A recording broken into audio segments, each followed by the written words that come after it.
সে অনেক কাল আগের কথা। বৈকুণ্ঠপুরের জমিদার রাজা প্রতাপ সেন একবার জঙ্গলে গেল শিকার করতে, কিন্তু জঙ্গলের তাপমাত্রা ছিল অনেক বেশি। কিছুক্ষণ পর তার প্রচণ্ড জল তেষ্টা পেয়ে গেল, কিন্তু সে দেখতে পেল সাথে করে তিনি জলের বোতলটি আনেননি। আহা, তৃষ্ণায় বুকের ছাতিটা একদম ফেটে যাচ্ছে, গলাটা শুকিয়ে একদম কাঠ হয়ে গেছে। যদি কেউ একটু জল দিত তাহলে অনেক ভালো হতো, কিন্তু এই ভরা জঙ্গলে আমাকে কে জল দিয়ে সাহায্য করবে?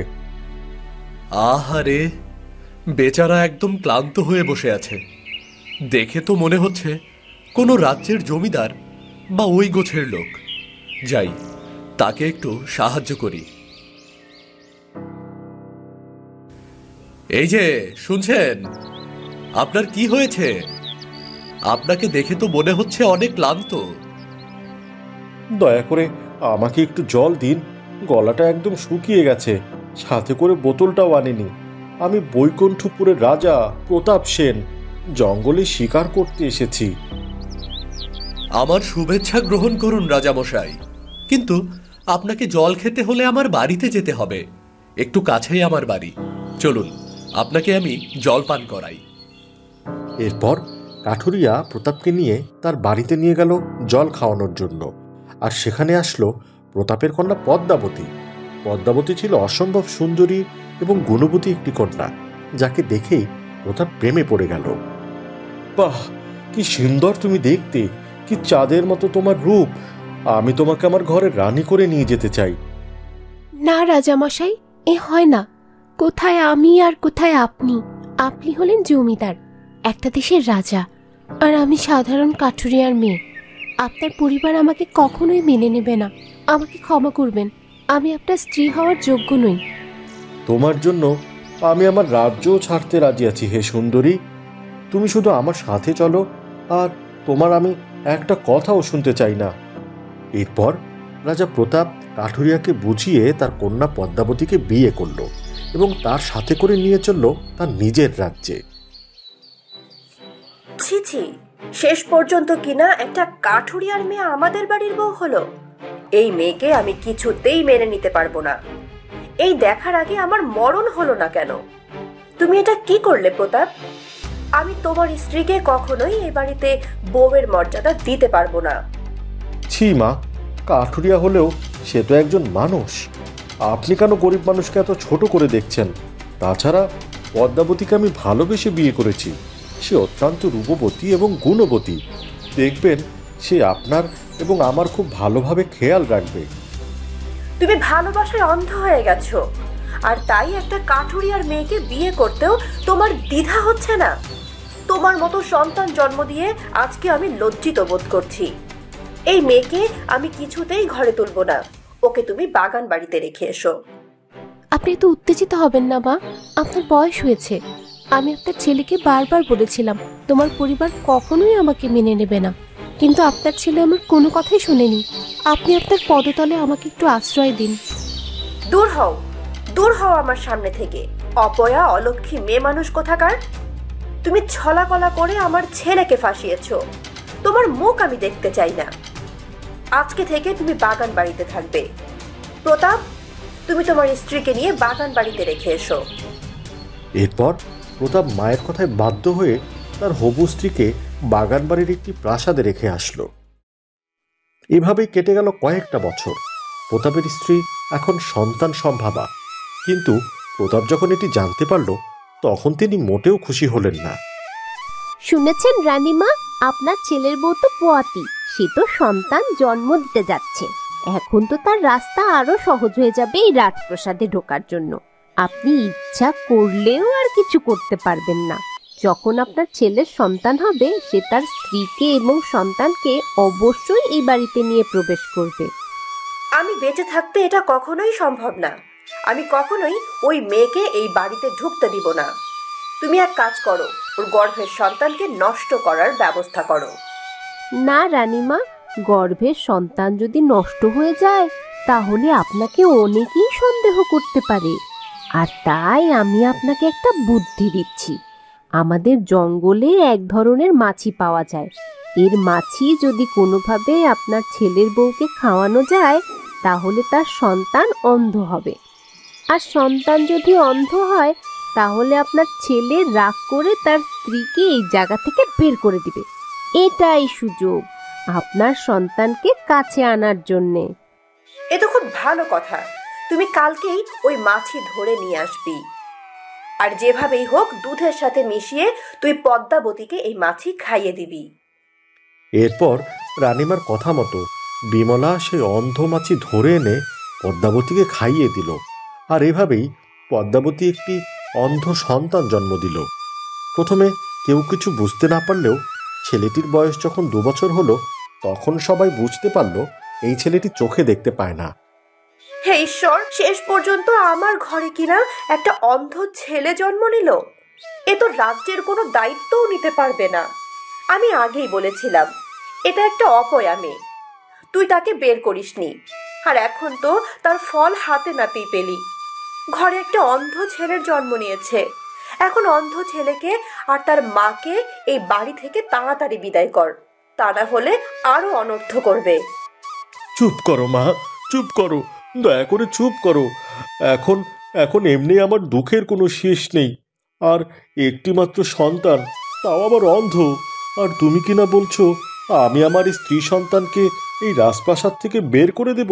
আমি কখনোই এমন কাজটি করব না।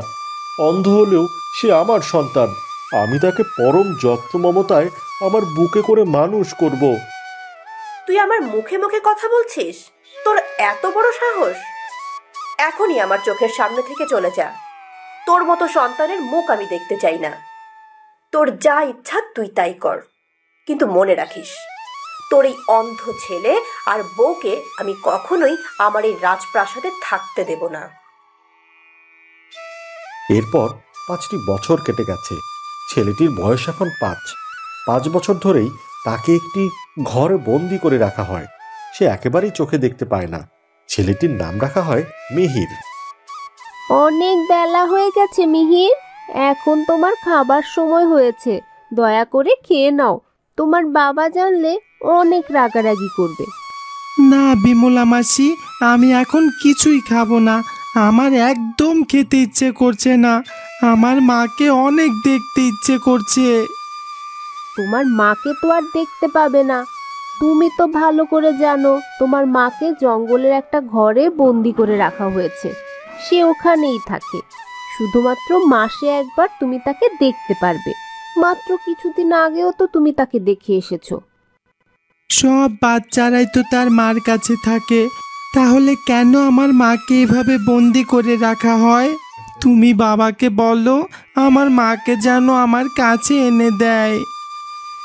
এতে তোমার বাবার কিচ্ছু বলার নেই। এটা তোমার দাদিমার হুকুম। তিনি সিদ্ধান্ত নিয়েছেন তুমি রাজপ্রাসাদে থাকবে, কিন্তু তোমার মা সেই জঙ্গলের ঘরেই থাকবে।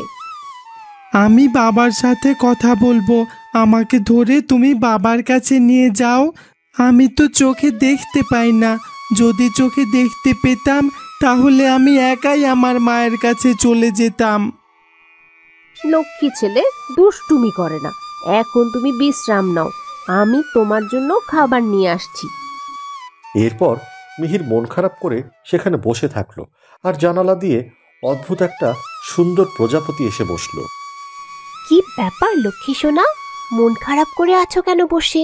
তোমার কি মায়ের কথা খুব মনে পড়ছে? তুমি কি তোমার মাকে দেখতে চাও? কিন্তু আমি তো দেখতে পাই না প্রজাপতি। আমার মায়ের কাছে নিয়ে গেলে আমি তাকে দেখতে পাবো না। আমি এক অভাগা ছেলে। আচ্ছা বাবা, ঠিক আছে, তুমি যেন তোমার মাকে দেখতে পাও আমি সেই ব্যবস্থাই করছি। আমার প্রজাপতির পাখায় অনেক রং, এখান থেকে একটু রং নিয়ে তুমি তোমার চোখে লাগিয়ে নাও। প্রজাপতি তার পাখার রং মিহিরকে দিল। মিহির হাত দিয়ে আলতো করে সে রং তার চোখে লাগালো। তারপরেই সে চোখ দিয়ে দেখতে পেল। প্রজাপতি, ও প্রজাপতি, আমি তো এখন চোখে দেখতে পাচ্ছি। কোথায় তুমি? এসো, আমার কাছে এসো। আমাকে আমার মায়ের কাছে নিয়ে যাও। এরপর সেই প্রজাপতির সাথে মিহির আর তার মায়ের কাছে গেল। তার মা তো তাকে দেখে একদম অবাক। ও মা, এই দেখো, তোমার ছেলে এখন অন্ধ নয়, সে চোখে দেখতে পায়। মা, কাছে এসো মা, আমাকে একটু জড়িয়ে ধরে আদর করে দাও। সত্যি বলছিস বাবা? তুই সত্যিই দেখতে পাচ্ছিস? আয় বাবা, আমার বুকে আয়। আমার দুঃখের দিন এখন শেষ হতে চলল। এখন আমাদের সত্যি বলার বাকি আছে। চলো আমরা রাজার কাছে যাই, তাকে আসল সত্যিটা খুলে বলি। কি আসল সত্য প্রজাপতি? আমি তো কিছুই বুঝতে পারছি না। আসল সত্যিটা আমি তোমার স্বামীর সামনেই বলতে চাই, আর সেখানে তোমার শাশুড়ি মা অবশ্যই উপস্থিত থাকবে। অনেক বড় অন্যায় ঘটে গেছে তোমাদের সাথে। আমি চাই না তোমাদের সাথে আর কোনো অন্যায় ঘটুক। এরপর তারা তিনজন মিলে প্রতাপের কাছে উপস্থিত হলো। রাজামশাই, আমি আপনার বাগানের একটা সামান্য প্রজাপতি। আজকে আপনাকে একটা গল্প শোনাতে এসেছি। কি ব্যাপার বলতে এসেছো তুমি? হ্যাঁ বলো, আমি তোমার কথা খুব মনোযোগ দিয়ে শুনছি। আপনার রাজ্যে অনেক বড় একটা অন্যায় ঘটে গেছে। একজন গর্ভবতী মাকে অন্ধ মাছি খাইয়ে ফেলানো হয়েছিল, আর এরপর সে একটা অন্ধ সন্তান জন্ম দেয়। আপনি কি জানতে চান সেই সন্তান কে? সেই সন্তানটি আপনার ছেলে, আর সেই গর্ভবতী মা হলো আপনার স্ত্রী পদ্মাবতী। কি বলছো তুমি? কে এমন গর্হিত কাজ করেছে? আমার স্ত্রীকে অন্ধ মাছি খাইয়ে এমন একটা পাপ কাজ করলো? বাবা, আমি করেছি। বাবা, তুই আমাকে ক্ষমা করে দে। আমি এমনটাই করেছি। রাগে অন্ধ হয়ে আমি এমন একটা কাজ করে ফেলেছি। ছি, তুমি কিনা নিজের পুত্রবধূ আর নাতির সাথে এত বড় অন্যায় করতে পারলে? তোমাকে মা বলে ডাকতে আমার ঘেন্না হচ্ছে। আজ থেকে তুমি জঙ্গলের ওই ঘরে থাকবে, যেখানে দিনের পর দিন তুমি আমার স্ত্রীকে বন্দি করে রেখেছিলে। সেখানেই তোমার আজ থেকে আশ্রয়স্থল। ক্ষমা করে দে আমাকে, ক্ষমা করে দে বাবা। আমি কথা দিচ্ছি, অনেক দূরে কোথাও আমি চলে যাব। তোকে আমার মুখ আর দেখতে হবে না। তুমি মাকে ক্ষমা করে দাও। এখন আমাদের ছেলে চোখে দেখতে পায়। প্রজাপতি ওর চোখ ভালো করে দিয়েছে। আমি এখন চোখে দেখতে পাচ্ছি। তুমি আমাকে জড়িয়ে ধরে একটু আদর করে দাও। আমি তোমাকে কখনোই দেখতে পাইনি। আজকে প্রথম আমি আমার বাবা মাকে দেখতে পাচ্ছি। আয় বাবা, তুই আমার বুকে আয়।